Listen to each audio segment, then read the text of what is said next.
Hey everybody, it's Miss Tammy again. Today's Tuesday, so happy Tuesday, but if you watch this on a different day, then happy day. Um, Today we're going to be working on this worksheet, also working on one-to-one correspondence. Some of the students have this worksheet and some of them have this one. This one is easier than this one, but it's the same thing. So I'm going to go over the harder one first, and then I'll go over the easier one. I'll also put these on the Weebly page. If you want to print out the other one, go for it.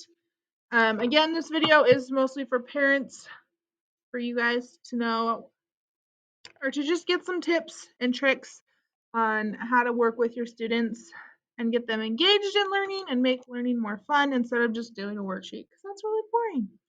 We want to make learning fun. So woo! Okay, so we're gonna start with this one. And again, I have it on a clipboard. Just put yours on a piece, like on the table, and do it with them. It's hard for me to videotape like that. So we got this. Okay, so get your piece of paper.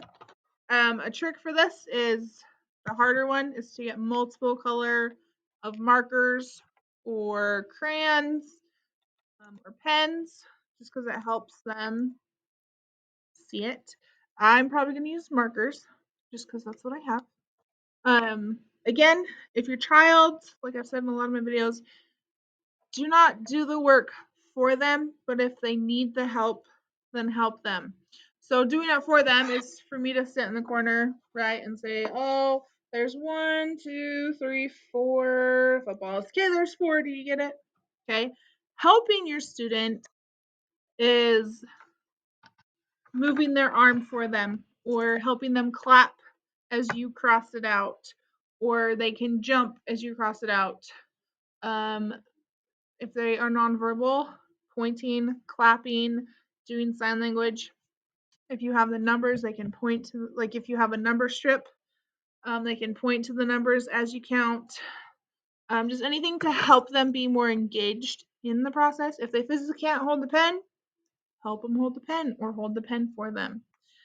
So the first one, we counted the footballs, okay, and that one is an example for you. Next, we're going to count baseballs. So we're going to go through and color or cross out all of the baseballs. And we're going to count as we go. So we say, oh, baseball, 1. Here's a baseball, 2. Is that a baseball? No. Find a baseball. Oh, 3. Find one. Is this one? No, that's a soccer ball. Here's a baseball. 4. So we got 4.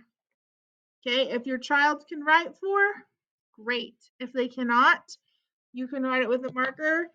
Give them a pen. They can trace it. 4. Okay, then we're going to use a different color, just so when they are counting, it's not all the same up here. It helps the brain. This one's a stamp marker. Sweet. So we're going to do basketballs. Okay, so we're going to find the basketballs. There's 1, 2, 3. Okay, we have 3. If they accidentally do a wrong one, just be like, oh, if they do one right here, is that a basketball? No. And then just go back and recount. 1, 2, 3. We have 3. It's hard to see because you can't write with this one well. Okay, then I ran out of markers, so I'm going to use a crayon. Okay, we're going after soccer balls. Look at the soccer ball first. Show them what it looks like. And then start counting and find one. Have them point to it if they can, because it helps them get their brain engaged. Okay, so we got 1 soccer ball. You can write 1. Right, we got 2 soccer balls. So we're going to write 2. We got 3 soccer balls. We're going to write 3. We got 4 soccer balls. We're going to write 4. Then we got 5 soccer balls. We're going to write 5. Boom, boom. 5. Okay, so here's our worksheet. So you're going to do the same thing for the second section and the last section. If your child doesn't want to work a lot, have them pick which one you want to do and just do one little section a day. If they don't like shapes, work on some fruit. Either way. Okay, next we're going to do the easier worksheets. There's a couple different ones of these. Also, something I should have mentioned, Have your child write their name somewhere on the paper so they can practice spelling their name. So if they need help, write it for them and they can trace it.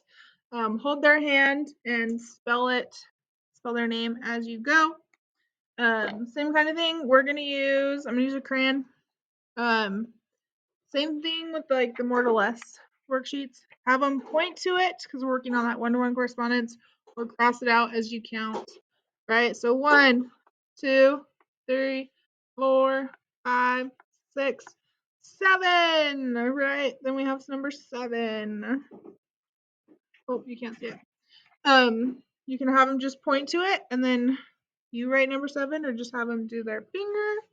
Either way, you can use a pen, right, and write the number as you go. So we got 1, 2, 3, 4, 5, 6, 7, 8, 9. You can draw a little line so they can see what number it is. We have 9. Again, if you want them to be they're more active and you want them to be more engaged, have them clap the numbers, or jump, or tap them, or touch their elbow or something, just do something active. So you're just going to go through this worksheet and count each one and then write the number. If you get down to 10, right, so we got 1, 2, 3, 4, 5, 6, and you don't want to write the number up here, you don't have to. Just write 6 by this number so they can connect the numeral with the saying of the letter. So 6. 6. And yes, here's our worksheets. Have fun. Do lots of math.